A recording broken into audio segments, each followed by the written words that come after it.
America రక్షణ కోసం భారీగా నిధులు ఖర్చు చేస్తోంది.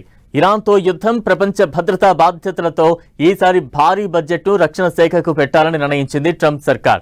ఖర్చులు తడిసి మోపిడవుతుండటంతో 2027 సంవత్సరానికి $1.5 ట్రిలియన్ భారీ రక్షణ బడ్జెట్ను పెట్టింది. మన ఇండియన్ కరెన్సీలో అయితే 139 లక్షల కోట్లు.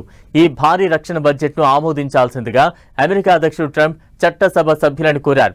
సైనిక కార్యకలాపాలను కొనసాగించడానికి, క్షీణించిన ఆయుధ నిల్వలను పునర్నిర్మించడానికి అమెరికా ప్రయత్నిస్తున్నందున ఈ ప్రతిపాదన ఒక్క సంవత్సరంలోనే పెంటగాన్ వ్యయాన్ని 40% పైగా పెంచుతోంది. అమెరికా ఈ ఏడాదికి ప్రతిపాదించిన రక్షణ బడ్జెట్ రెండవ ప్రపంచ యుద్ధం తర్వాత అత్యంత భారీ పెరుగుదల కానుంది. ఇరాన్ యుద్ధానికి రోజుకు $200 కోట్ల వరకు ఖర్చవుతోందని అమెరికాలోని మీడియా కథనాలు రాసింది.